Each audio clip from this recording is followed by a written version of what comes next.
एक दिन तूफान कम हो जाएगा, खुद ब खुद पाषाण नम हो जाएगा, स्वर्ग चूमेगा धरा के बढ़ चरण, आदमी जब आदमी बन जाएगा। अगर आदमी सचमुच अच्छा आदमी बन जाए तो घर, परिवार, समाज, देश, विश्व अनेक समस्याओं का समाधान अपने आप हो जाएगा। आदमी अज्ञान से अनेक समस्याओं को जन्म देता है। समस्याओं के समाधान में अपना तन धनात स्वाहा कर देता है। अफसोस फिर भी अज्ञान को मिटाने का प्रयास नहीं करता, बहाना ये करता है कि हमें समय नहीं मिलता। विश्व में अरबों नर नारी हैं, किंतु किसी भी व्यक्ति को दुख प्रिय नहीं। सभी दुख से छुटकारा चाहते हैं, अपनी अपनी समझ के अनुसार दुख से छूटने का प्रयास भी करते हैं, किंतु दुख का जो मूल कारण है उसका अनुसंधान नहीं करते हैं कि दुख का मूल कारण क्या है।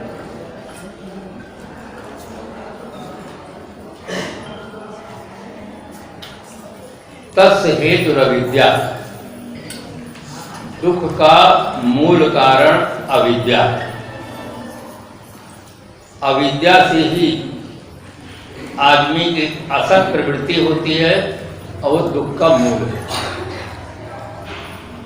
जैसे हम मकान के अंधेरा को मिटाना चाहते हैं, प्रकाश की सुंदर व्यवस्था रखते हैं। जैसे मकान में प्रकाश की व्यवस्था होनी चाहिए, ऐसे हमारे मस्तिष्क में भी प्रकाश की व्यवस्था होनी चाहिए। मस्तिष्क में ज्ञान का दीपक जलना चाहिए। हमारे पूर्वजों ने कहा, अस्तो माँ सद्गमय, तमसो माँ ज्योतिर्गमय, मृत्योर्मा अमृतम गमय। हम असत से सत की ओर, अंधकार से प्रकाश की ओर, मृत्यु से अमृत की ओर चले। उसमें किसी का कोई पक्ष नहीं, सबके लिए एक समान सुंदर उपदेश दिया गया। इंगलसोल ने लिखा, happiness is the only good. संसार में सुख भी केवल ऐसा है जिसे सब लोग चाहते हैं। सभी लोग सुखी जीवन जीने के लिए अनेक चीजों की आवश्यकता है, किंतु मूल रूप में देखा जाए तो दो चीजों की बहुत आवश्यकता है। एक है संपत्ति और एक है सद्भावना। दो की बहुत ज्यादा आवश्यकता है। संपत्ति से जीवन गुजर के सभी साधन सुलभता से प्राप्त हो जाते हैं। सद्भावना से व्यक्ति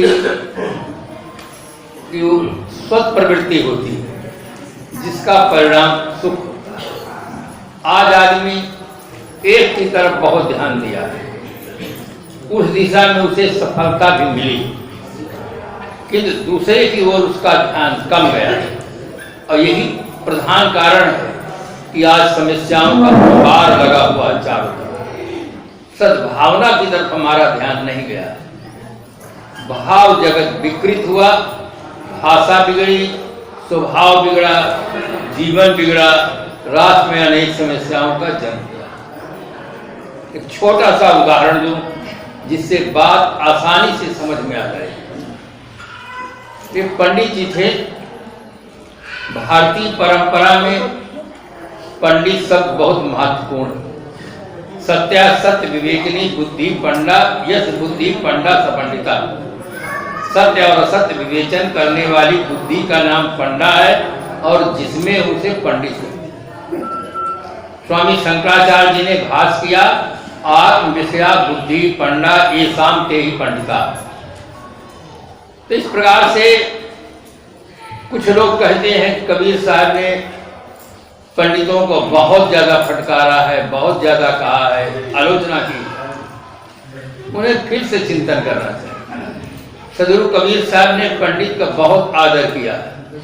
कहाँ कबीर सुनो हो संतो बूझो पंडित ज्ञानी। पंडित और ज्ञानी व्यक्ति को समझने का उन्होंने कहा। आप बूझिए, समझिए, ये समझ सकते। कहाँ कबीर हम जात पुकारा पंडित होए सो ले विचारा। मैं पुकार करके कहे जा रहा हूँ कि जगत उत्पत्ति प्रलय रहित अनादि और अनंत है, इसका कोई कर्ता नहीं, किंतु मेरी बात को पंडित। सामान्य व्यक्ति ये मानते हैं कि बिना बनाए कोई चीज नहीं बनती। व्यवहारिक जगत में वो देखते भी हैं कि कपड़ा भी बनाने से बनता है, मकान भी बनाने से बनता है। भौतिक जगत में जो यंत्र आए हैं इनका भी कोई बनाने वाला है। तो इतना विशाल संसार बिना बनाए कैसे बन गया, ये लोगों के मन में एक प्रश्न उठता है। सामान्य व्यक्ति की बात समझ में आती है कि बिल्कुल सही है, किंतु ठीक से चिंतन नहीं करते।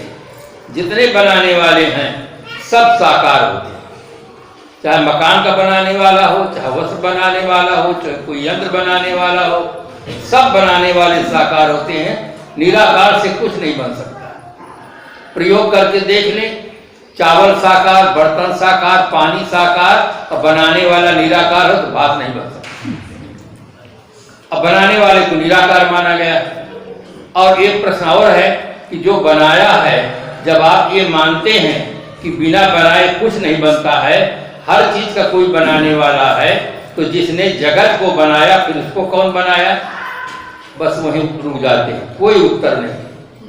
तो इसीलिए साहब कहते हैं कि पंडित हो इसको ले विचार। जो पंडित होगा वो मेरी बात को विचार करेगा कि ये कथन कितना सही है।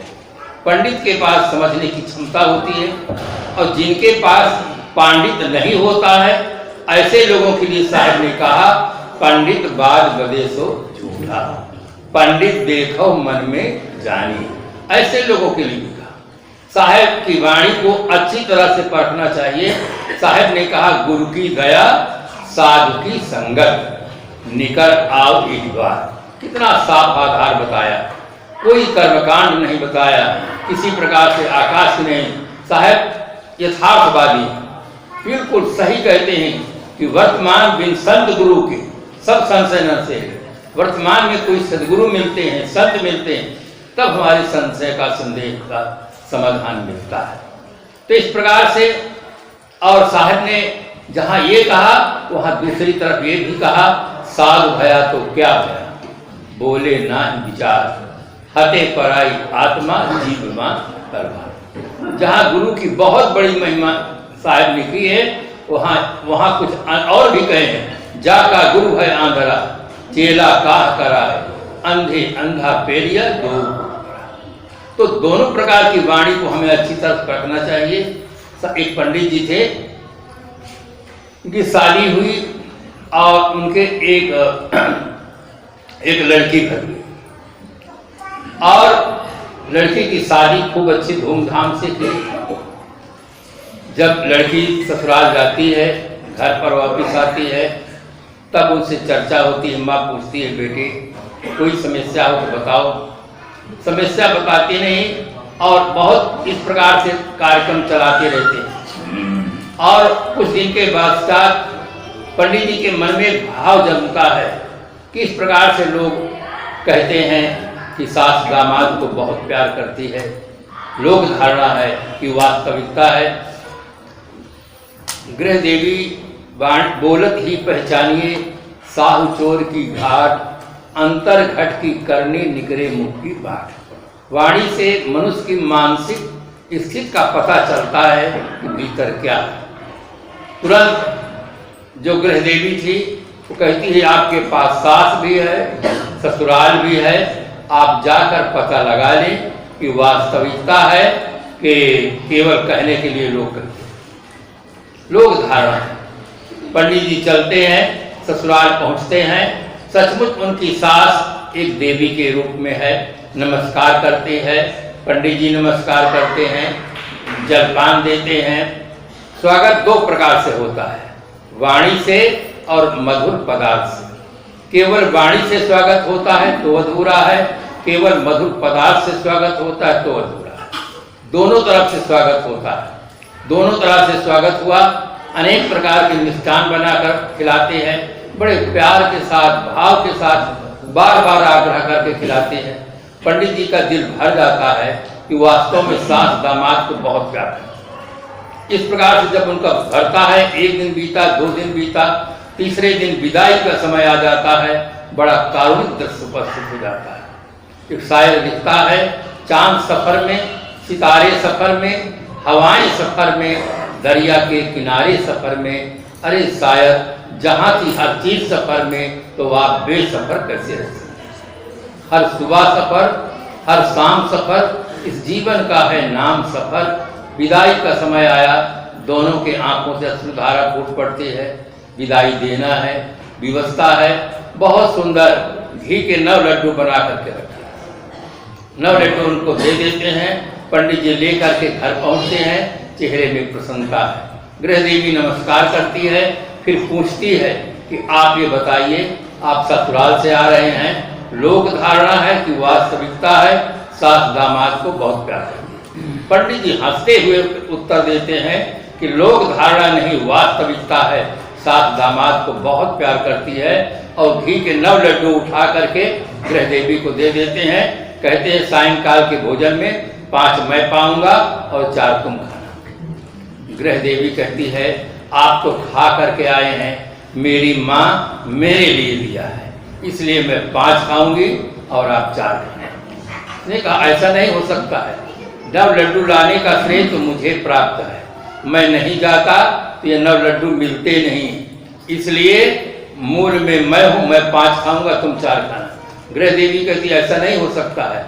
अरे मैं नहीं होती यहाँ तो मेरे माँ से आपका रिश्ता कैसे जुड़ता, अब आप वहाँ जाते कैसे, अब आपको लड्डू मिलते कैसे, मूल तो मैं हूँ। गृह देवी के उत्तर सुन करके पंडित जी ने कहा कि मूल आप नहीं, मूल मैं हूँ। अगर मैं नहीं होता तो तुम आती कैसे, इसलिए मूल मैं हूँ, मैं 5 लड्डू खाऊंगा और 4 लड्डू तुम खाना। गृह देवी कहती है मूल आप नहीं है। माँ का संबंध पुत्री से पहले होता है, दामाद का संबंध तो 18-20 साल के बाद होता है। जिसका पहले संबंध होता है वो मूल होता है, जिसका बाद में संबंध होता है वो मूल कभी नहीं हो सकता। अब पंडित जी के पास कोई उत्तर नहीं। जिस आदमी के पास कोई उत्तर नहीं रहता है तो एक उत्तर रहता है गुस्सा करना। पंडित जी जोश में आ जाते हैं, गुस्से में आकर कह देते हैं कि जो पहले बोलेगा वो 4 खाएगा। अब दोनों बोलचाल बंद कर दी, कोई 4 खाना नहीं चाहते थे, बोलचाल बंद कर दी। शाम का बना हुआ भोजन रखा रह गया, क्यों, कौन कहे चलो खा लो, जो कहे बोलेगा वही 4 खाएगा। रात भर भूखे रहे। सुबह पंडित जी उठ करके ब्रह्म मुहूर्त में उठ करके भजन गाते थे कि भजन करो भगवान का, विलम्ब करो ना कोई, ना जाने इस जीव को कौन घड़ी क्या होए, कौन घड़ी क्या होए, घड़ी की चाल गिरानी, दुनिया ने सब जान लिया पर घड़ी न जानी।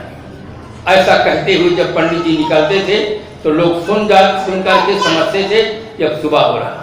आज पंडित जी उठते ही नहीं, अगर उठेंगे तो बोलना पड़ेगा, अब बोलेंगे तो 4 लड्डू खाना पड़ेगा। उठे नहीं, 7 बज गया, 8 बज गया, 9 बज गया। लोगों ने कहा ऐसा नहीं हो सकता है। पंडित जी तो ब्रह्म मुहूर्त में उठ जाते थे, कल खाए थे तो हंस रहे थे, खुश थे, बीमार भी नहीं थे, क्या कारण है। पंडित जी को लोग बुला रहे हैं, पंडित जी के कान सही हैं, सुन रहे हैं तो बोलते नहीं, बोल देंगे तो 4 लड्डू खाना पड़ेगा। गृह देवी भी सुनती है, उसे लोग बुलाते हैं, वो भी नहीं बोलती। दोनों सांस को साध लिए, बड़े सीधे साधे लोग थे। दरवाजा फाड़ करके अंदर की ओर प्रवेश किए, देखे कोई संतान नहीं है, एक ही पलंग में बैठे लेटे हुए। अब लोगों ने कहा बड़े दुख की बात है कि पंडित जी थे कि केवल ला जानते थे, गा नहीं जानते थे। लेना खूब जाने, देना नहीं जाने, इनका धन भी बेकार हो गया और जीवन भी बेकार है। अगर मर गए हैं, पड़े रहेंगे तो गांव में अच्छा नहीं लगेगा। आपस में मीटिंग किए, कफन ला करके पहुंचा दिए शमशान। अभी जब आग लगाने की बात आती है तो ग्रह देवी के मन में एक भाव जगता है कि मेरे सिर में बड़े बड़े बाल हैं, आग लगेगी तो पहले मैं जलूंगी, पंडित तो बाद में जलेंगे। तो उन्होंने कहा अच्छा लो तुम 5 खाओ मैं 4 खाऊं। अब जितने लोग थे 9 तो 11 हो गए, भाग खड़े। ये तो मर करके ब्रह्म राक्षस हो गए, खाने की बात करते, लड्डू की बात नहीं किए। अब पंडित जी गांव जाना चाहे, लोगों ने कहा आप नहीं आ सकते हैं, आप ब्रह्म राक्षस हो गए। पंडित जी दूसरे गांव जाते हैं, सरपंच जी से मिलते हैं, सरपंच जी आकर गांव वालों को बताते हैं, तब पंडित जी जाते हैं। लोगों ने पंडित जी को बहुत धिक्कारा, जिस पंडितानी को पाने के लिए तुमने बैंड बाजा बजवाया, लाखों रुपया खर्च किया, इतने साल तक जिंदगी उसके साथ जिए, एक लड्डू नहीं छोड़ सके, ये तो अच्छा हुआ आपकी गृह देवी बोल दी नहीं, हम आग लगा के फूंक देते, सब चल समाप्त हो जाता है। गृह देवी को महिलाओं ने कहा कि अरे जिस पति की खुशी में तुमने माता पिता परिवार छोड़ दिया, जिस पति के नाते हाथ में चूड़ी, पैर में पायल, माथे में सिंदूर शोभे देता है, तुम्हारा ही पति लाया था 5 लड्डू, अरे वो भी खा लेता 1 लड्डू, ज्यादा तुम्हारे घर क्या घट जाता है। भावना स्तर गिर जाने का परिणाम निकलता है समस्याओं का अंबार खड़ा। भावना स्तर गिर गया। कैकेयी के अंदर महाराज दशरथ जी ने कहा कि मैं राम को युवराज बनाने के लिए तैयार हूँ, भरत को इस प्रकार से भरत को राजगद्दी देने के लिए तैयार हूँ, राम को वन गमन की अपेक्षा तुम दूसरा वरदान मांगो।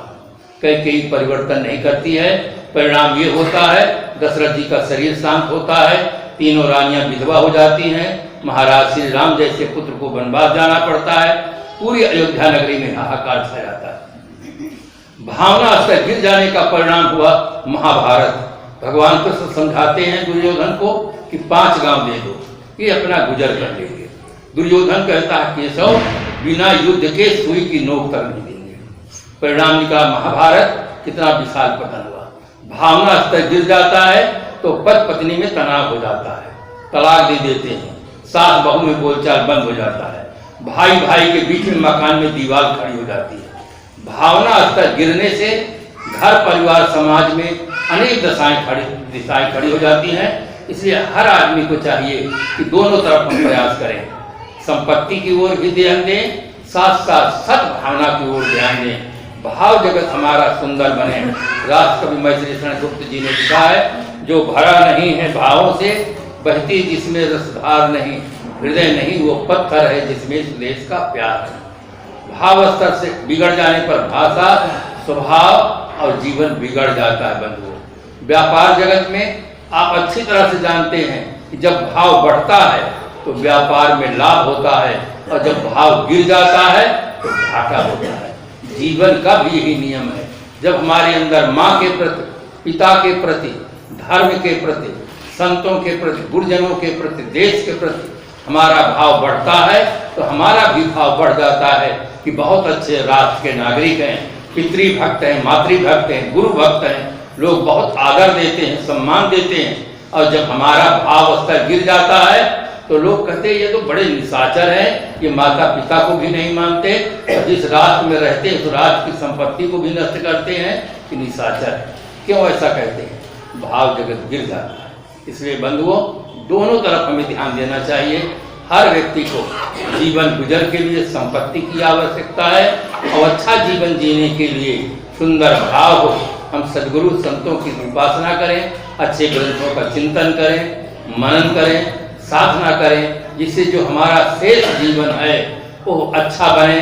जो अंतिम जीवन है, अंत भला तो सब भला, इस प्रकार से जीवन जिए जिससे हमारा जीवन सार्थक हो, जीवन सफल हो। इन शुभकामनाओं के साथ अपनी वाणी को विराम।